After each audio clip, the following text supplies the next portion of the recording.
Welcome to the Women Inspire Aspire podcast. In this episode, I talk to Sameeksha Alva about dancing. Hi, Sameeksha. Welcome to the podcast. I wanted to explore your artistic side in this podcast because I have been following your LinkedIn posts as a social media manager, and I have been pretty thrilled with the work that you are doing. But you also said that you are a dancer first and you have been exploring dancing for a long time in your life. So, can you tell us a bit about your journey as a dancer as well as transitioning to social media management? Definitely. Hi, Venkat. Yes, I have been a dancer throughout my life. As far as my knowledge goes, I have attended dance classes more than my schools or colleges. So I have Wow. been dancing since I was 5 years old. I had a neighbor who was a classical dancer. She would usually take classes when I would pass through her in front of her house. I would always wonder what is happening. Even I wanted to always go inside and talk to her and meet her. So one fine day, I told my mom, I think there's a dance teacher close by. We need to go there. I want to join dance class. My mother has always been a very supportive, inspirational person in my life. She has never questioned any of my interest or anything which I wanted to try. So she took me to the dance class very next day. I joined the dance class. I started my artistic journey there. I was there for 2 years. I did my basics of Bharatanatyam there. Later, she got married. So she told me that her guru is also running a dance institution close by. It was half an hour from my place. So my mom decided that I will be going there. So I joined there till I did my undergraduation, till I was able to be in Mangalore. Now that I stay in Bangalore, I did my undergraduation and all in my native, that is in Mangalore. So I did my college schooling, everything in Mangalore. So till I was in Mangalore, I was a very consistent and regular dance student there. Then once I decided that I need to do something in dance, this is 7 years ago. Nobody knew that you can do any sort of a education thing in dance, but I got to know from my guru that you can do masters in dance. In dance, we have junior, senior, and Vidvat kind of an examination which is conducted by state board. But I never knew that you have something to do with college also. So I got to know this from my guru, and the minute I got to know, I started to do all my research and which college offers masters, which city has colleges can learn masters in performing arts. In my third year, I applied for masters because there are certain criteria which you are supposed to fulfill. You need to have basic foundation for dance. Only then you will be admitted to the masters. So I did come to Bangalore, understood what are the syllabus going on, and I pretty much liked the overall course. Within a month, I got mail from the college. I told my parents that I will be going to Bangalore. This was a very spontaneous choice, even though I wanted to join a master's in dance, but I never planned to come to Bangalore. Destiny has it for you. So I came to Bangalore. I did my master's for 2 years here. Over the period of this 2 years, I have attended like Kathak, Kuchipudi, Manipuri, Odissi, Bharatanatyam. You will not be able to go to such performances or workshops if you are in any other part of the country. I was able to witness some great performances. Every single day throughout my masters has been a gift to me. I finished my masters in dance. Then I had interest to teach dance. I wanted to teach students. I wanted to teach kids dance. So after I finished my masters, I joined a school where I could teach kids dance, classical dance to be very precise. So I was very lucky to get into that school. So for next 3 years, I was teaching kids dance there. One of the best part about that management was that management wanted kids to appear for exams in dance. That gave so much of joy for me to teach, because nowadays school management doesn't allow kids to focus on classical dance, but the management was very supportive. So I was able to train students for Gandharva examination. I changed the institution, joined one more institution. What happens with dance is not everybody is supportive around you. So eventually, there's one thing which we should know when it comes to classical art form is, when you think about the financial aspect of it, you should know that money comes over time. You can't be someone who can start performing after your college and start earning lakhs and lakhs of rupees. That doesn't happen. It is true for any artist for that matter, unless you are a film actor or actress. I was in my life where I had to choose a career where I can bring in a little bit more money into the family or my personal life as well. Throughout that phase, I discovered social media or digital marketing. I spoke to a friend of mine who was already into digital marketing. She told me that there are a lot of courses or certifications which we can do and we can get into that career path. So I took up a digital marketing course. I liked social media marketing as a niche in digital marketing. So after 1.5 year, I was able to do freelancing and get into a startup. So currently I work at a startup as a social media strategist. Along with that, I also take up clients for my freelancing projects. Oh, that's wonderful. That's a great experience that you shared. Just curious about the different dance forms that you mentioned. You mentioned a whole lot of dance forms. You mentioned that you learned Bharatanatyam and then you also mentioned other forms. Is there a common theme across these dance forms for people who would like to learn dance? Is this a personal choice of which form they should learn, or what was your experience there? Okay, because I am a classically trained Bharatanatyam dancer. Okay, when you tell classical dances, right, there are different forms. We have 8 classical dance forms in our country. That is Kathakali, Bharatanatyam, Odissi, Kuchipudi, Manipuri, Mohiniyattam, Satriya. So we have 8. So what happens is, as far as my knowledge goes, Bharatanatyam is one dance form where you get a lot of option, especially in South India, because Bharatanatyam is a South Indian classical art form. So you get a lot of colleges which offers you Bharatanatyam masters, especially in Karnataka and Tamil Nadu. Whereas when it comes to certain dance forms like Kathak or Manipuri or Satriya or some other dance form, it is very much prevalent in North India. And there are universities, there are a lot of universities in Gujarat and other states where they offer the course for that specific dance form. So when I tell masters in performing arts in Karnataka, you get to see Bharatanatyam as a major dance form. There are certain universities which offer in Kathak and so on. So what is similar in all this dance form is that all these 8 forms have very strong fundamental base. If I am a Bharatanatyam dancer, I have a step-by-step routine to follow to become a Bharatanatyam dancer. So if somebody wants to do a Kathak training or somebody wants to pursue masters in Kathak, they can't do it just by going to class or something for a year or so. They need to have a solid foundation in Kathak. My experience is for Bharatanatyam, we have something called junior, senior, Vidvat. In Vidvat, we have 2, pre and post Vidvat. In order to get admitted to a college which offers masters, you will have to at least complete your junior and senior examination from state board. If you are able to do that, then you will easily get qualified to a college which is offering masters. I'm sure it may not be exactly same, but something somewhat similar to other dance form also, because when you're doing masters in any dance form, that simply means you have prior knowledge with something and then you're acing it. So after your masters, you are able to teach it to people further. You can become examiner and whatnot in the board. So what the basic idea is, you need to have a solid base before entering into any of the masters. All the classical forms have a very strong, solid foundation from any of the gurus. I would say minimum 4 to 5 years. This 4 to 5 years is not just a fundamental. After fundamental, you may need at least 4 to 5 years of solid routine of doing dance. Only then you can come to masters. And this is 7 years ago. I don't know what are the new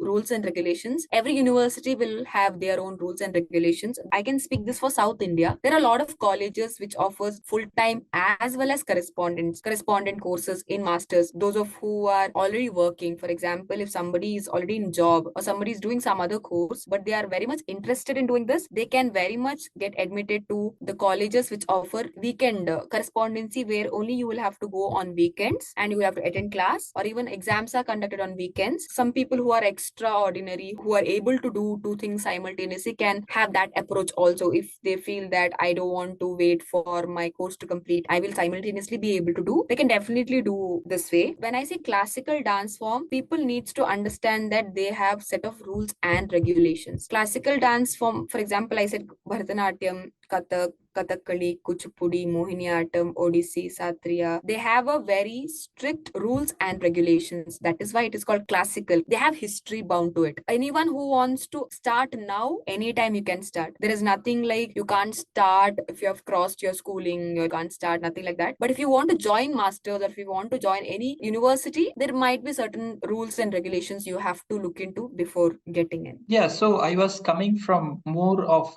individual choice point of view rather than the education side of it. I wanted to know a person can choose the dance form on what basis, what do they like, and whether it comes well for them, etc. So, how did you choose Bharatanatyam? Is it because it was offered by your first teacher, or did you have a preference over the 8 dance forms? Because I come from a city which is in South India, I had access only to Bharatanatyam. Now that I am in Bangalore, I am able to go to teacher who teaches Kathak, Manipuri, Kuchipudi, and all other forms. I did not have 8 art forms. I never had a choice. For me, I liked the dance which I saw. I wanted to do it. I went ahead with it. So, if a person who has no idea but he wants to get into a dance form, I would suggest them to first look at the dance form which is already there, because Bharatanatyam, your overall body is used a lot. You have from head to toe, whereas when it comes to Kathak, it is used but a subtle way. Lot of head movements and leg movements. There's a lot of chakkars, what you call, you take a lot of turns and stuff. If a person has no idea, zero idea about what forms to choose, I would say go for any one dance form, whichever you are able to go, because you learning one dance form helps you understand.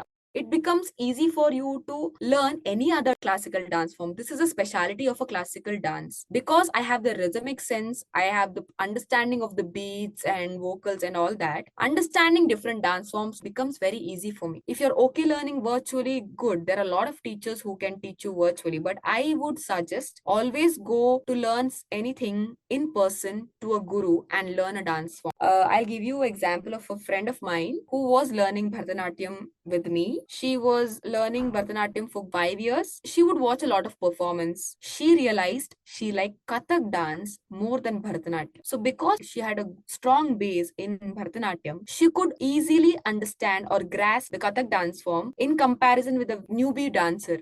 That's pretty interesting. That's directly opposite to what I've heard about music in terms of Carnatic and Hindustani, because people tell that if you learn Carnatic all the way, and then if you want to change to Hindustani, then you'll have to unlearn the complete Carnatic thing so that you can Yeah. learn Hindustani. Yeah. So, but I guess the dance form is different, is what I'm hearing from what you tell me. In dance, styles can be different, but the basic rhythmic sense will not differ. That is the core of dance. If you're able to catch that rhythm in the dance, you'll be able to do it for any form. Okay, that's interesting. Now, moving on, let's talk about the benefits of dancing. So, I have seen people in LinkedIn who project themselves as dance therapists, and they actually use the dance for different kinds of healing of trauma and stuff like that. In your experience while you have danced, have you observed any kind of transformation in yourself when you are dancing? I will not be able to put the feeling which I get when I dance in words, to be very honest. This is when I was in my 8th or 9th grade. I had a bad stomach ache. I was not able to stand properly. This was right before a stage performance. I'm in the backstage waiting for dance performance to begin. 5 minutes before performance, I am not able to stand at the urge of quitting the performance, and the music starts. The anchor announces that this is the next performance is going to be by my team. So the music starts. The moment the music begins, from that point till the time the music stops and I'm out of the stage, I did not even realize that I had stomach pain before that. Dance has been a escape for me from this world. This is the same answer I think most of the artists will give you when they tell that dance creates a different world for them. When we are on stage or when we are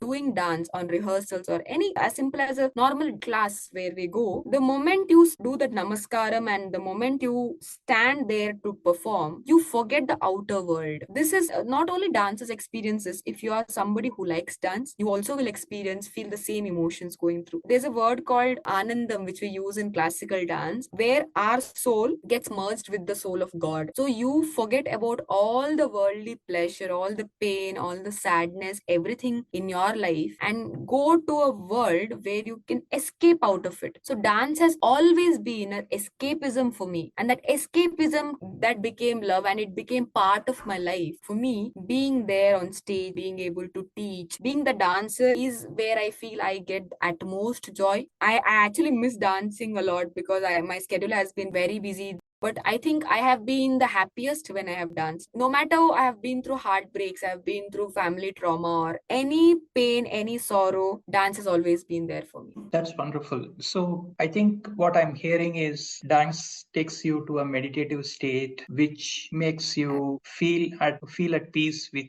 the whole universe, which is ultimately the goal, as they say, for every human being. So dance is a way of doing that. So it's great and wonderful. Talking about your future ambitions in dance, right? So I know that you're working as a social media manager, but at the same time, I wanted to know, because you love dance so much and you want to pursue it, do you have any plans of incorporating that in your day-to-day life? Definitely. I think that thing always keeps running in my mind. How can I have dance part of my life now that I have a different career path? I am part of a dance group. When I was doing my master's, all my fellow friends, we decided we will have a dance group in Bangalore. So they are still performing. I perform whenever I get time, whenever we have any program coming up, because we'll have to dedicate at least 2 to 3 hours a day to go and practice there. So I have lately not been able to be part of that. But whenever time permits, I be part of that group and I perform in and around Karnataka and India. Other than that, I do have plans to have my own class wherever I decide to settle in 1 or 2 years down the line. I will definitely have a dance class where I will be teaching, not in the financial perspective where I want to earn, but teaching gives me a lot of pleasure. It gives me joy, to be very honest. So I would definitely want to give whatever I have learned from my gurus and give it to people who are not able to get access to dance form because of whatever reason, money, transportation, distance, time, whatever it might be. I would definitely want to teach students in and around at least the place where I stay and teach them and educate them about the richness our classical tradition holds. Wonderful. So that's something great, and I wish you all the best in that. Now, moving on, let's talk about some societal issues that you see around you, because I ask this question in every podcast. And if given a chance, how would you address them, and what bothers you so much in the society today? I think sometimes when I think about these issues, there are a lot of things which come to my mind. But this might be a very small thing, but it always triggers me. I think there's some part of me which is never okay with this thing which happens in our society. Well, in my family, whenever we have a ritual going on or anything of that sort, always men are asked to come first. They are asked to do the ritual or anything of that sort, and then once they are done with their part, then women are asked. I have always questioned why. See, there are a lot of debates going on around men, women, men are strong, equality, feminism, and all that. Keeping all that aside, it's as simple as a puja at home. And the Pandit, the Pujari, he always addresses the male member and he asks that person to come front and do his part of the ritual. And then once he's done, then women are asked to come and then join. Usually, what happens in our family is we have a ritual which happens once in a year where all the women cook.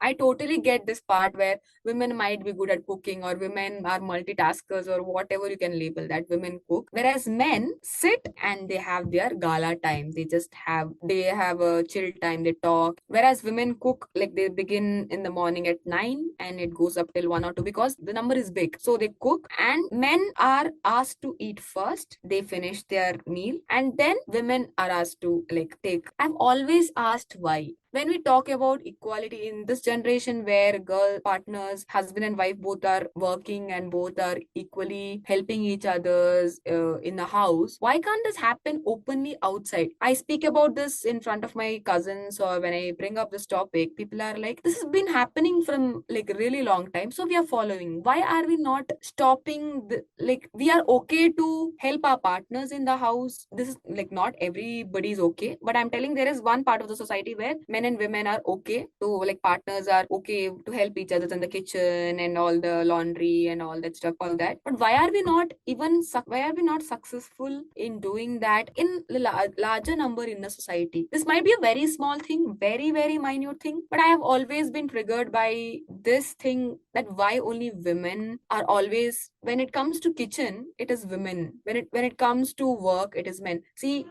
this is not coming from background that my father, my mother. No, I have a very good parents who do both the work. My mom and my dad, they have equal responsibility share in the house and all that. So this is not coming from the trauma or anything which I have faced. I don't have a trauma in all this. This comes from pure observation. This question is in my mind, I think, ever since I know, like from like seventh, eighth standard, why only women, even in 2024, no men in our family has dared to tell that let men also join women. Let us chop vegetables. Let us clean the vessels. Let us do this. Because when men also join, entire cooking duration will reduce to half. So I don't know what can be done to change this. Even somebody will listen to this podcast and also will be thinking, why does she even bother about this? Her life is fine. Why does she even has to think about this? If at least one or two men in family get up and tell that, okay, we will also chop, we will also wash the vessels today, we will also do this. I'm not telling they will not do this in the house. They do, because I know a lot of people, a lot of my friends, a lot of my family members do this in the house. But what happens when they have to show this in front of many people in society? I don't know what happens to male ego or female ego. I don't know. It's a very deep topic, and I think it's being discussed in the social media as well as in real world a lot. And if you unpack it, it's going to be another podcast altogether, and Yeah, I know. probably a seminar or a conference, right? Correct. So, Correct. but what I have heard is that all major civilizations started as women as the primary character or the role player in everything, starting from managing the house to conducting the social rituals and being social and interacting with the community and all that. At some point of time, something changed, which we are not sure what it was, which has led to the situation that you have just described. On a personal level, we can make a lot of changes, but as a society, as you say, it needs a lot of thinking from every household and every society and every community to think about it and make some changes in the way things are being done. Equal responsibility and equal opportunities for everyone to participate in whatever is happening. So, if you get a chance to be a dancer in the future as a profession, would you dance on stage as a career option? I mean, I already have that as an option. It's just that just being a dancer has lot of things attached to it. For example, if I want to be a performing artist, because I have done my master's in dance, I have a lot of career options. One thing is I can go in research field, can become a solo artist. The other way is I can become a teacher. One more is I can become a teacher as well as a solo artist. So performing merely on stage and choosing only that as a profession, being a solo artist is a very expensive form in our country. If you are somebody who has a strong financial backup from your family, if you have a very financially strong parents or a partner who can look after every other thing while you can have focus on your solo career, anyone can go who are really interested. But when it comes to my life, my situation, that was not very much feasible. But as you told, if I get a chance where I have to not worry about the financial aspect of my life, I would definitely love to be on stage, perform It's a dream. It's not everybody can afford. So I would definitely would want to live that life each and every day. Wonderful. I wish you all the best for that. Now, an interesting question, but it could be a little quickie. But will you use your own social media knowledge if you pursue your dancing career? I'm pretty sure that that's going to be very interesting and rewarding to you. What are your thoughts? As in, will I be using my social media skills and expertise to help myself grow as a dancer? Is that what you're trying to ask me? Yes, and also promote yourself as a dancer in social media. So, what I have seen, I have come across by various other dancers is that who are already in the field is that just by promoting yourself will not help you become a better dancer. If I want to make people aware of whatever I'm doing, putting out content and make people understand that okay, I'm here, I'm a dancer, it will all work. That's fine. But if I am solely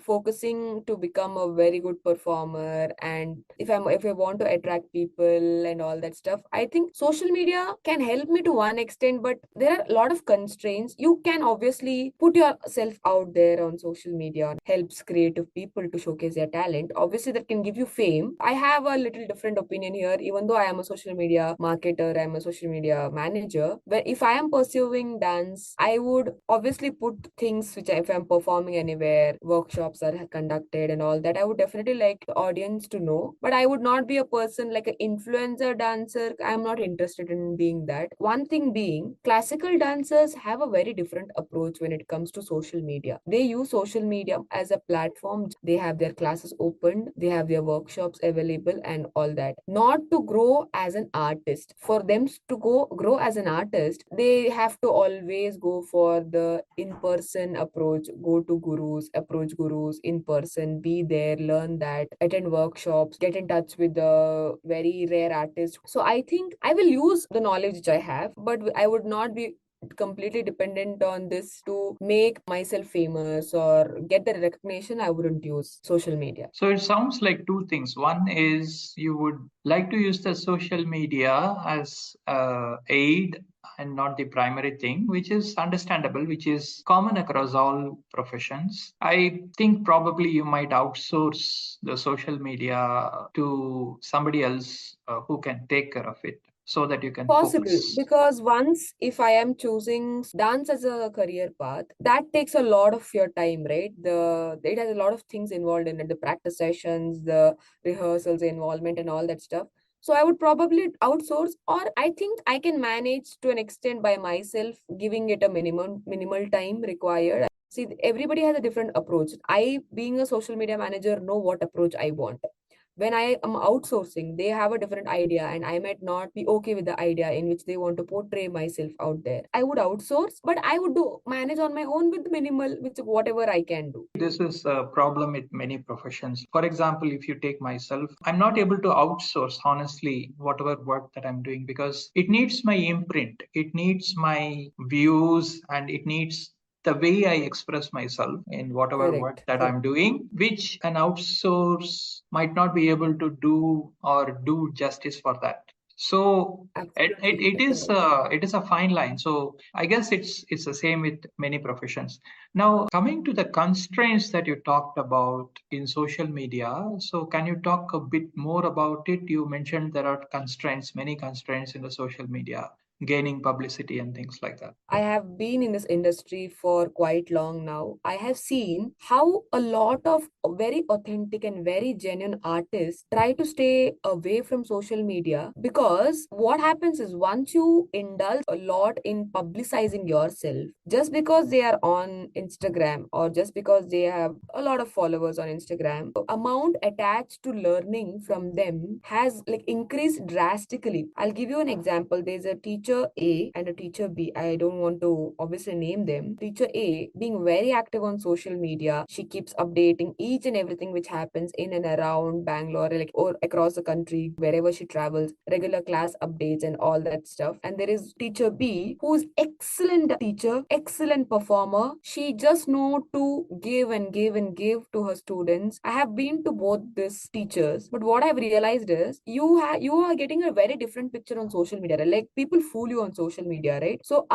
what I have realized is the teacher B, who is so much involved and dedicated, she doesn't have enough time to give here on social media. Just because she's not quoting a different amount, because she's not there in social media, that is not demeaning her. If you come to Bangalore and if you meet somebody who regularly goes to all these dance performances, they would not know a person who is on social media more, because people in Bangalore don't just go to performances just by looking at the social media post or whatever stories they are uploading here. What I have seen is what social media has done is there is an opinion among the dance fraternity that people who are too much on social media are there just to show off, and they are not the actual artists. They are just copying, or they are not the authentic people. Because fair enough, the people who are actually the artists, who are putting their heart and soul, they are rehearsing so many hours and they don't have time. So I would say using social media to larger extent is creating an impression for an artist. When I'm talking about this, I should mention that this is in classical dance fraternity. I'm not speaking here for any artists, sculptors or painters or singers. Here I'm talking only about the fraternity which I am very much exposed to. In this, some of the very senior veteran dance performers have the notion that if they are all over the place on social media, that means they are not good. They have the image. Not that I strongly believe in that. I know that in the present generation, being on social media is a necessity. There is something in me which stops me from doing promotion of my art form on social media. This is my personal take on that. Yeah, so one final thought on that. Visibility is important. It has become inevitable that social media is part of that visibility. There is no question about it. Now, to what level you try to play that is what makes a difference. I have seen great Right. performance in many fields having that marketing touch. I wouldn't really Right. call that as sales. I would Correct. call this as marketing. Like if you're promoting your talents and you are showcasing it in the social media, your work that you are sharing with others is going to bring you audience and bring you followers, patrons. It's not necessary that you have to go and sell yourself saying that, buy my course or buy my workshop or anything like that. But the mere fact that you are putting your work in front of audience, be it dance or be it singing, I think that itself creates the curiosity. Hey, this person is really good. Why don't I approach them and ask for a session or a workshop and things like that? See, that is how the marketing works. And I guess that's the difference. Instead of putting the workshops on your social media and saying that enroll in this workshop, you just put your work forward and then let the work draw the people towards you. I think that's the difference there. So yeah, so thanks so much for that. And I think we are coming to the end of the session. I would like to thank you for all your inputs. Before we go, what are your hobbies and interests apart from, of course, dancing? Since I am in Bangalore, I'm in digital marketing field. Entire week goes with work and stuff. So since I'm a dancer, I have any activity which I do should have some sort of activity. This is something which I don't know. This is what I like. For example, whenever I get free, I decide to go on a walk. Big on music. I love cooking. Whenever I go home, I cook. Very much of a people person. So whenever I get time, I try to meet my loved ones and have a deep conversation with them. This is something I have cherished for the past 2-3 years. I make it a point to meet some old friends, some people who are really close to my heart. I am not much of a text person. So what I do, I jump into call and tell them, let's meet tomorrow. If I see that a day upcoming week I am free, I make it a point to fix a date with somebody and catch up on them. My go-to place is Kabban Park in Bangalore. So I take my friends there, sit there quietly, we have this reading club there on Sundays. So I go there, I be part of that club and go to performances if I have time, classical performances, exhibitions and all happening in Bangalore. So I make sure I go there. If I'm in my native, I go for treks. I love driving, so I go on long drives if I'm in my native. These are the few things I like doing. Wonderful. So thanks a lot for spending time with the podcast and expressing your views. I wish you all the best for all your endeavors, that whatever you are pursuing, including dancing. Thank you for having me here. Actually, it was great talking to you. Thank you. Thank you. Bye bye. Bye. That was a great podcast with Sameeksha Alva. Please subscribe to this channel and follow it for more awesome podcasts. Opinions expressed by the guests in this podcast are their own. The host or the sponsors of the podcast do not condone the opinions expressed by the guests or the actions arising out of those opinions. Any decisions or actions that the listeners might take as a result of listening to this podcast must be based on their own judgment and will be at their own risk. The podcast host or their sponsors will not be held responsible for the consequences of any actions and or decisions taken as a result of any content in this podcast.